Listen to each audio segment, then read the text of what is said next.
how did we meet, Robin? You want to tell the story of where we met and how we know each other? Well, I mean, we knew each other. We were colleagues at the Columbus Dispatch. You were covering City Hall, and I was covering the crime beat, the police department. And we'd met a little bit uh, prior to that. I think we played a little softball together, but we really didn't get to know each other or to work with each other until I think it was like right about 1984, they formed the investigative team at the Dispatch. And we were an army of two, the editor and the reporter. So I got a lot of attention back in those days. The Sacrifice of Lester Yates, your novel, Thank you. has been named a finalist for the 2021 Dashiell Hammett Award for Literary Excellence in Crime Writing. The award is given out annually by the International Association of Crime Writers of North America. Congratulations. Thank you. Thank you. Yeah. I'm pretty excited about it. Is that the biggest award you've ever gotten recognition? Well, I was up for an Edgar a couple of years ago. And what's an Edgar? The Edgar Allen Poe Award. I was one of the finalists. And I was also a finalist for the Silver Falchion, which is given out at the Killer Nashville. Correct. And I was a finalist a couple of years ago for the Edgar Allan Poe Award. And I was also a finalist for a Silver Falchion at the Killer Nashville Conference. So, I've been a finalist now 3 times for pretty big awards. I'm starting to feel like the Susan Lucci of mystery writing. But it's nice. I mean, it's to be in that kind of company. Colson Whitehead, who's a Pulitzer Prize winner for fiction, is also one of the finalists for the Hammett. So, it's nice to see my books in that kind of company. So how long have you been doing fiction? Well, I've been trying to write fiction for quite a while. I had my first novel published in 2011, which was Favorite Sons. And since then, I've had The Sacrifice of Lester Yates was number 6.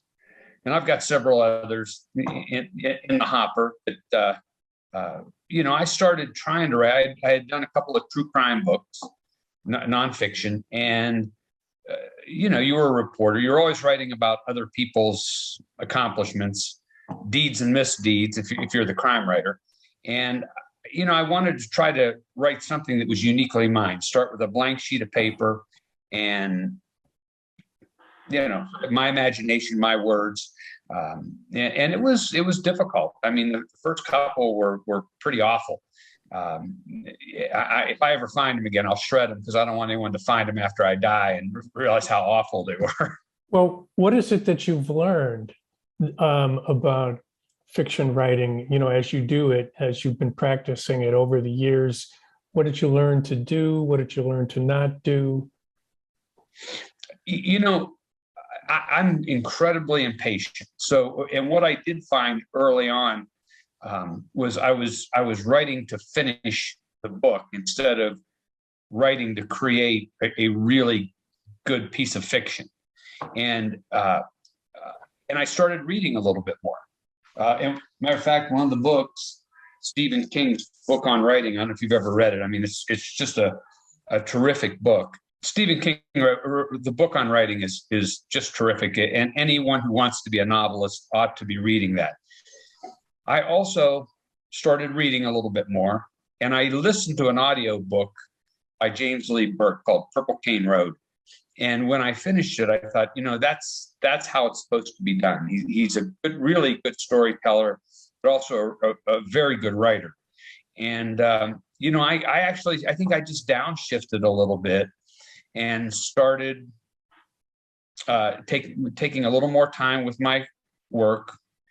But also, I think the biggest move forward for me was I started writing books first person instead of third person. And that made a big difference. I seem to write better from here out when I'm telling the story about what I see rather than, sitting on the wall, telling it third person. And when I sat down, the first book I thought that I wrote that I thought this has some potential was called The Essay. And I sat down one night and I wrote, "It was never easy being the class dirty neck, the derisive term used for those of us unfortunate enough to have grown up along Red Dog Road, a dead-end strip of gravel and mud buried deep in the bowels of Appalachian, Ohio." And when those words came off my fingers, it was like Jimmy Lee Hickam took up residence in my head and would not let me rest until I finished that book. And it was more like taking dictation than it was writing. And things just seemed to fall into place after I wrote that book. I seemed to have more confidence in what I was doing, and I knew I had written something that I felt a publisher was going to be interested.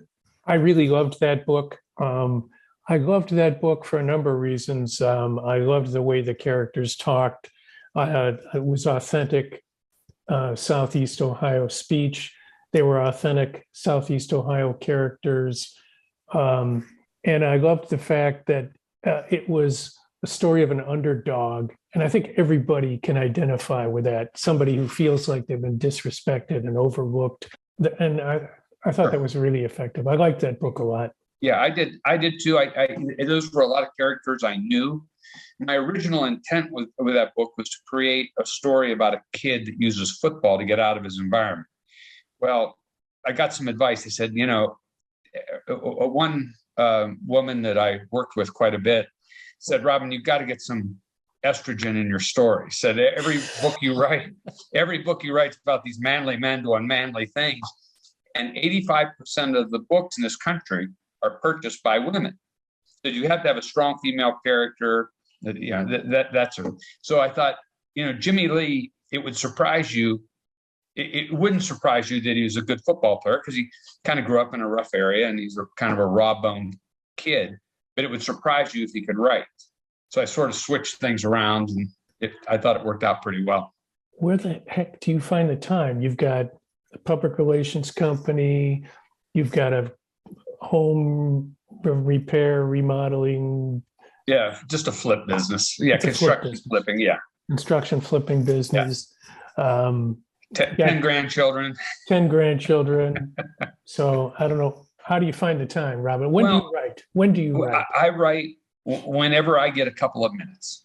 Now, I would love to be able to get up in the morning and write for 4 hours or 5 hours or whatever, but I don't have that luxury. So I work it in whenever I can. I also have 3 kids that live, one in Virginia, Tennessee, Michigan. I'm in Ohio. So it's, 6-7 hour drive. The Sacrifice of Lester Yates, I wrote the entire first draft on my phone using my voice to text app. And as I was driving, I'm just cruising down the road, talking to myself. And when I get a break, I email it back to myself and then paste it in and edit it. It's a great way to, take good use of that time. And I try to do a minimum, when I've got a book going, I just started a new one, a minimum of 500 words a day. Regardless, if I have to stay up till 1 or 2 in the morning, whatever, I make sure that I get those 500 words in, even if they're not really good words. Sometimes they aren't, but I can get up tomorrow morning and edit those words. I can't edit a blank sheet of paper. So, I know that people think there's some sort of, I explained this in a class I was teaching once, and one of my students said, "Well, that's not how the creative process is supposed to work." And I said, "Well, I understand that, but the creative fairy doesn't sprinkle magic dust on me every day. Some days it's just a grind, and you have to get the words down and keep moving the ball forward." So, but I'll write whenever. It's great when I have a day that nothing else is going on, and I can sit down and put a block together. But usually it's an hour here, an hour and a half there, 20 minutes here or there. And as long as you do that, I don't find that I have trouble, getting back in gear. Now, if I set a book aside and something happens and I set it aside for weeks or months, when I go back to it, I have to reacclimate myself to the characters and what's going on. It's almost like working out. If you haven't worked out in a long time and you got to start up again, it's that trying to get back into it that first couple of days is really tough. So I try not to let it get away from me. I heard a great line from Mike Harden, a journalist that you and I both know, Right. and he talked about how you can't have writer's block. Plumbers don't get plumber's block. Right. Yeah. Electricians don't get electrician's block. They just go do the job. Talk about independent bookstores versus other kinds of bookstores. And I'm interested in the marketing of your work, who's buying it and so forth. But let's start with independent bookstores because they seem to be very important to you. They are, and because they take good care of it. If you go, there's several bookstores that I really like. I do like Gramercy, which is in Bexley, Ohio, and Paragraphs Bookstore, which is in Mount Vernon, Ohio. And they have a Robin Yocum section, and they will promote my books. They know me. They actually read the books. There's one of the mega bookstores within a couple of miles from my home where I'm sitting right now. And I would guarantee if you walked in there and said Robin Yocum, they have no idea who I am, what I write. It's a corporate. It's corporate. Yeah. So I think I went there once. That particular bookstore. You did, in fact, to buy your books, and I think yes, I think they were out. I brought, and in fact, as I recall, I brought you a couple of books from home because they didn't have them. They'd sold out. Yeah, they all sold out. And so the independent stores, plus there's something wonderful about walking into a small independent bookstores where they actually care about books and reading and taking care of their customers. And you're starting to see more of them pop up around Ohio. And a lot of them are selling, there's a new one coming in Westerville, and there's a children's bookstore in Delaware, Ohio, not far from me, that they're going to start adding adult books. Because I think people will pay a little bit more to walk in, support a local business, and they know what people like to read. So I try very, very hard to support the independents because they take care of me. The independent bookstores 10 years ago, 15 years ago, got destroyed by Borders, Barnes and Noble, Amazon. Supplement their business by having a coffee shop there, or some little Gramercy has a little deli attached to it. But they seem to be doing okay. I hope. Tell me about hardback versus paperback. In terms of from the business perspective, where do you make most of your money and why and how? Well, it's all on a percentage. 3 of my books, A Brilliant Death, A Welcome Murder, Perfect Shot, were all paperback softcover originals, because that's what that particular publisher, everything came out in softcover. The other 3 came out in hardcover and then went softcover. So, and like audiobooks, you still make a percentage. Now, I know that a lot of my fellow authors, even though I I support the independents, I also think there are people who will order an audiobook or will go on Amazon and order a book that might not get in the car and drive to the bookstore to buy my book. So, any sale is a sale, however they want to do it. When I'm working against my advance, it doesn't matter if it's hardcover, softcover, or audiobook. I'm making money on every sale.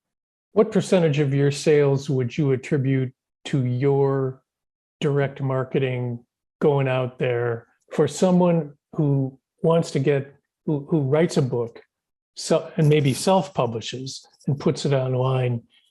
What advice would you give them about how to market the book?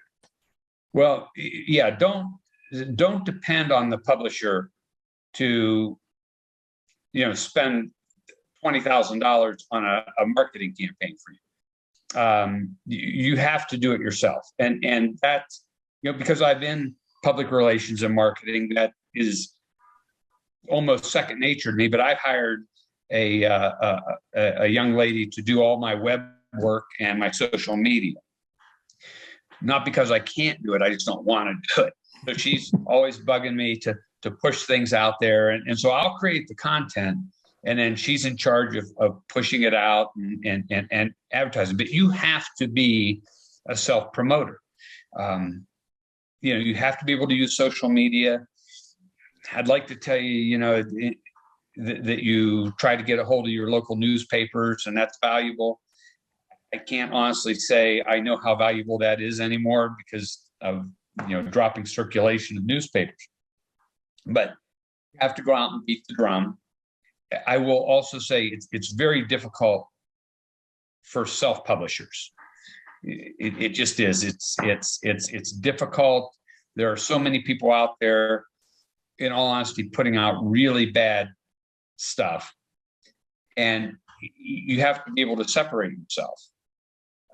And you do that on social media, and you try to build a following and sell your books that way. It is really, really difficult. It's difficult even if you're published through a traditional publisher. You got to keep beating that drum. And I do a lot of I do book clubs around Columbus. If somebody's reading my book, I'll take an hour and go over and sit with them and discuss the book. And then hopefully they buy another book, for their club. I'm going over to Steubenville, Ohio, near where I grew up. I think in June, they do a first Friday or a fourth Friday deal downtown. And there's a little bookstore in Steubenville that sells a lot of my books, and they want me to come over. So, I try to get out whenever I can. What about radio? What about television? What about bloggers who write about books? I spend more time with bloggers and that will have or podcasts than I do TV and radio. It's a little difficult with radio. Usually, they want nonfiction. They're not looking for fiction. They want somebody writing a book about an issue that's going on at the current time that they can discuss. With that said, the TV stations in Columbus have been very good to me over the years. But most of my really good reviews and such get posted to Goodreads and Amazon. And so I've kept a list of bloggers that when I have a new book coming out, or I'm up for the Hammett, I make sure I reach out and tell them, particularly if they've read it or they've reviewed it in the past. So you're always kind of beating that drum, but it's a strange new world. And being kind of a dinosaur from the print era, you have to adjust, which is why I hired the young lady to take care of all the social media. I mean, it's second nature to her. And I'll create the content, and she takes care of pushing it out there for me. What percentage of your books would you say get sold through Amazon and Goodreads and the big platforms? Do you have any idea? It's difficult to monitor. I mean, I would think more are being sold on Amazon or through Barnes and Noble than through bookstores, just because right now it's kind of the nature of the beast. But they won't give you a percentage. They'll tell you where you rank in sales worldwide, but it doesn't give you that percentage. Now I'll get a statement every 6 months from my publisher that kind of spells it out a little bit more through my agent. But I try not to focus too much on that, because you can only control what you can control. So I try to write good books. I'll do whatever I can on my end to publicize them and get the word out there. But I don't really follow too much where the sales are coming from. As long as they're selling, I'm fine. Do you have any idea how big the secondary market is for your books? In other words, how much you might not be getting for book How much I sales? might not be getting? Because No. you don't pay attention to that. Well, I see them out there. I mean, I see used books. It was sort of funny. It's been a couple of years ago. The first book that I wrote, and I co-authored it with Kathy Kandinsky, was called Insured for Murder. And my son was living in Charlotte at the time, and one of his coworkers wanted a copy of the book or something. And he sent me a message. He said, I don't want to burst your bubble, Dad, but I paid more for the shipping than I did for the book. So, but it's out there. You can't control it. People buy used cars every day, and Ford doesn't get any money out of it. So, it is what it is. How tough was it for you to get a publisher? Getting the publisher wasn't that difficult. Getting the agent is difficult. My agent, who is retiring right now, so I'm kind of back in the process again now of looking for a new agent. But my agent worked for a small agency in Boston. And I think at the time it had 3 or 4 agents. And I think she told me they were getting 200 queries a month from people who, seeking agents. And, they kind of plow through the slush pile, and you hope that someone is paying attention. I always tell other up and coming writers, you're going to get rejections. You're going to get a lot of rejections. You've only got to convince one person that you're worth the effort. And once you're able to do that, life gets a lot easier because they do all the heavy lifting trying to find a publisher. I'm involved in the process. We talk about different publishers or where we want to try to get the book published. Who's out there, who's doing good work. And, we work together a little bit, but she is the one, knocking on doors and making phone calls on my behalf. Well, I'm not sure that she would want us to mention her name, or maybe she would. No, yeah, it's Colleen Mohyde, Mohyde, Mohyde in Boston. And she's been terrific for me.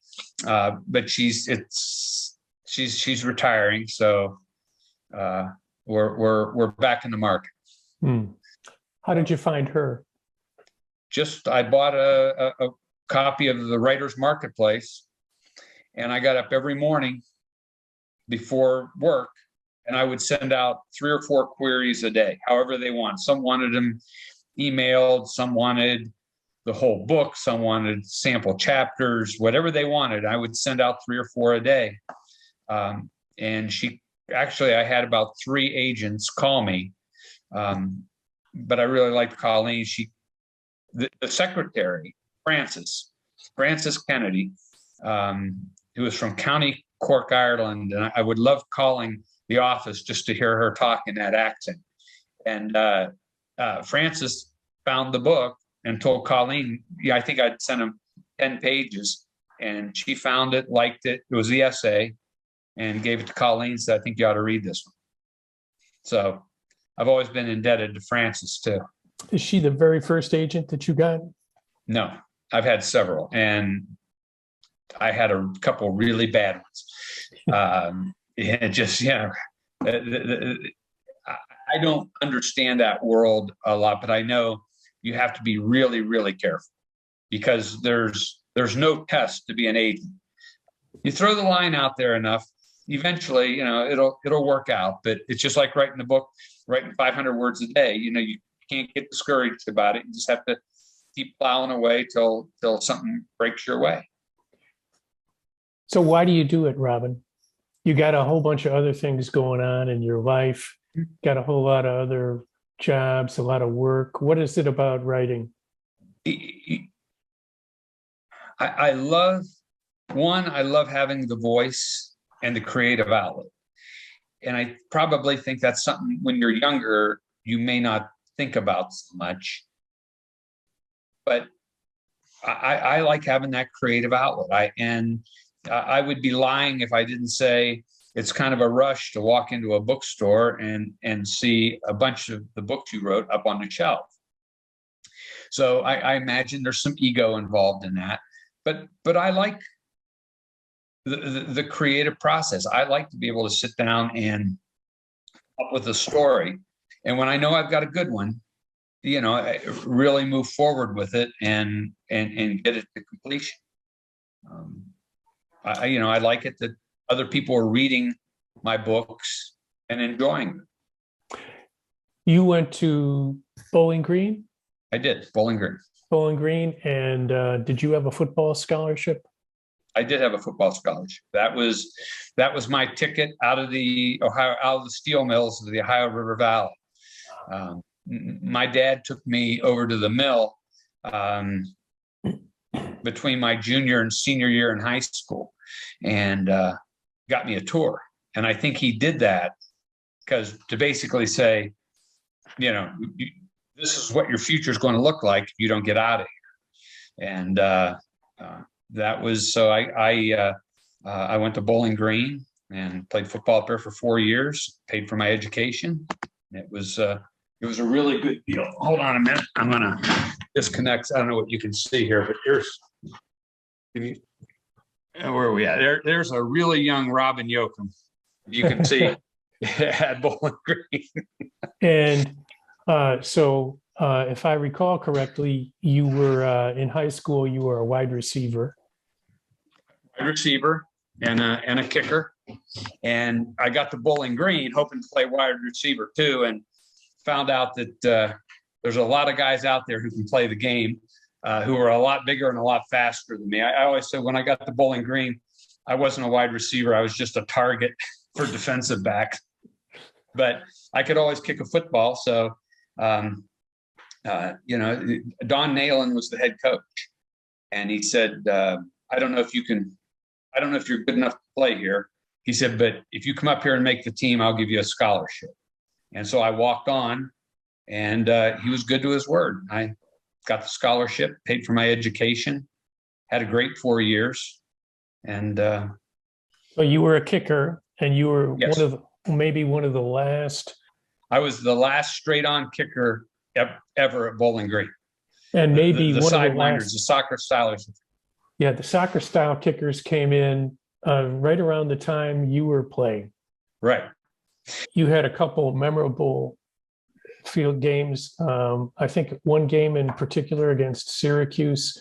And Syracuse, for those who may be watching this and listening to this, Syracuse is a big, powerful football university.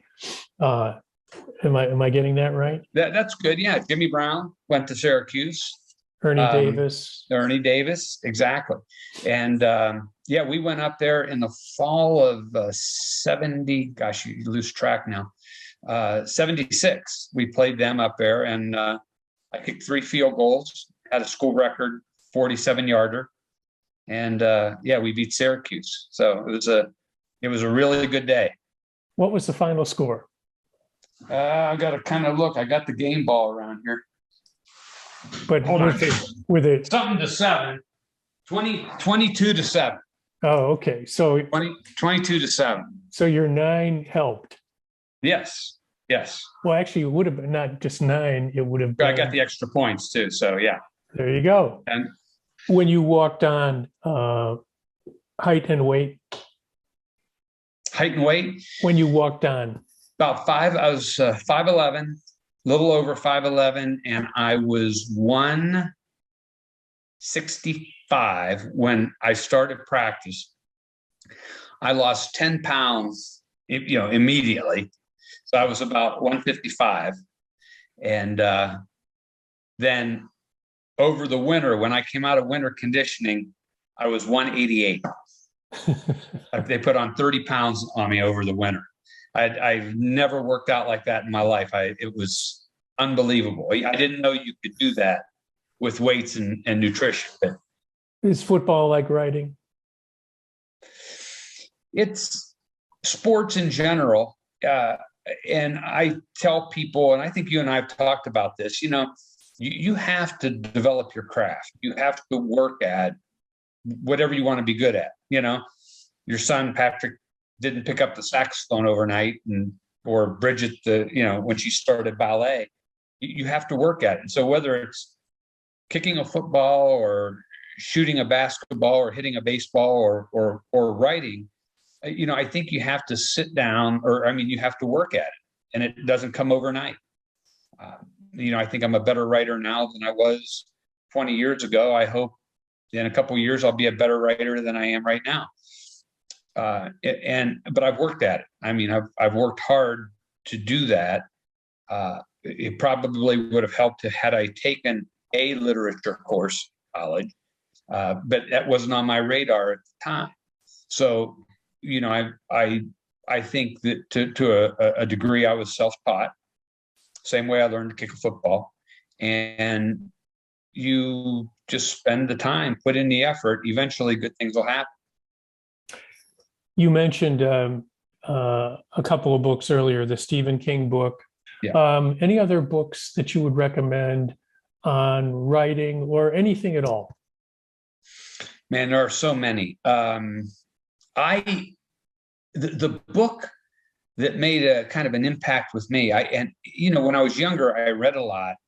I always said, about the time testosterone kicked in, I was more interested in girls than I was reading. But I read One Flew Over the Cuckoo's Nest for a political science class in college. And after I read that, I thought, you know what? I used to really enjoy reading. And I've always credited that book with kind of pulling me back into to reading a little bit more. I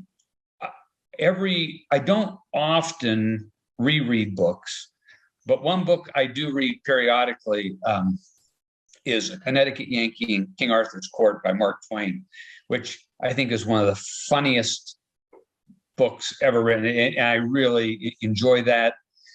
There's another one called If I Never Get Back. I wish I could remember the author's name right now. I'm drawing a blank. But it's a time travel book about a guy traveling with the Cincinnati Reds on their first trip as a professional team. And just really well done. I've always said, particularly with kids, I don't care what you read, just pick something up and read it. And even if it's a comic book or whatever, anything to get them headed in that direction. I do a lot of going out and talking to high school classes, and I always encourage them to read either A Brilliant Death or the essay, even Favorite Sons, because the protagonists are high school kids, or at least in parts of the book, and hopefully they could kind of relate to them, and get them thinking that maybe I ought to pick up a book once in a while instead of turning on the video game or the television. What is it about high school experience that affected you so much that you've written about it several times? What do you think was remarkable about high school? Well, I grew up in a small town where I went to high school with the kids I'd known since I was 4 and 5 years old. So, and I had a really good experience. And, I think I understand, particularly high school boys or, young men, even my older protagonists, I think I understand that world and can capture it. I don't necessarily think it was because I had a good high school experience. It's just that I think that my writing, I try to be really honest with my readers. And I would think that a lot of writers, the reason they don't get over that hump is because they're afraid to put themselves out there. Because I have a lot of people ask me about my characters, said, "Is that you?" And if I'm telling a story first person, it's always me. It's always me, and it's based on my experiences and smart things I've done in the past, the dumb things I've done in the past, the embarrassing things I've done in the past, and you always try to utilize your own personal experiences for the books. And if you're honest with your readers, they can sense that. I think that probably is a little more important than, or has had a greater influence on my writing than the high school experience.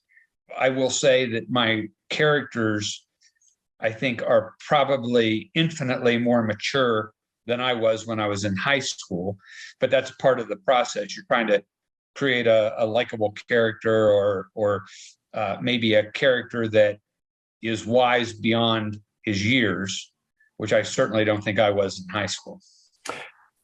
Some of your other books deal with experiences that obviously are built on working in covering politics, public affairs, and the police beat, Sure. that sort of thing.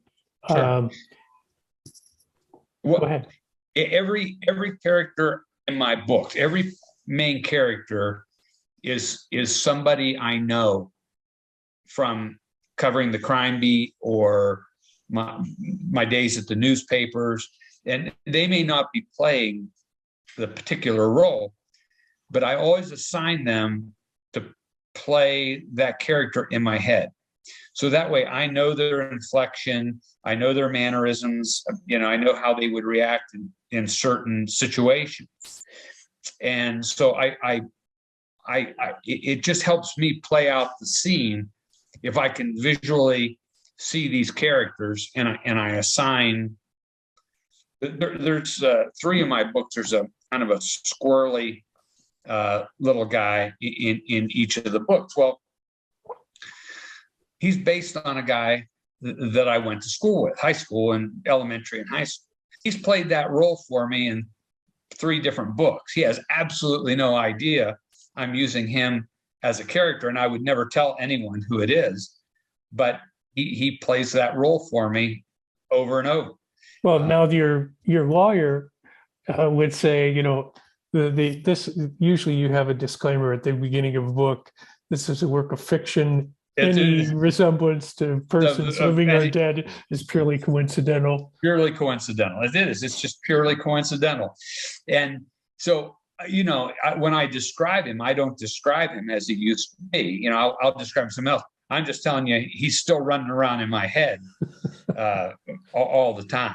So, well, there were a couple characters in the Sacrifice of Lester Yates that I thought, yeah, I know who you're talking about. I know, sure. Yeah. And you would. So, yeah, because certain politicians. Yeah, exactly. No, I don't think so. I appreciate you, giving me the opportunity. We've been friends a long time, so it's always interesting when someone and you've had a relationship with, you're doing an interview with. Okay. All right. Well, for some reason, I'm losing you at this moment. Thanks very much, Robin. I really enjoyed this. Oh, glad to do it, JB. Always good to be able to catch up. And good luck with your next book that you're working on. I appreciate it. It's actually going to be it's mafia related. And even though I've had organized crime characters in the past, the primary character is going to be a mobster, but kind of a likable guy, even though he's got a pretty seamy past. So I'm going to see if I can pull that off. Okay. All right. Well, good luck. Great talking to you.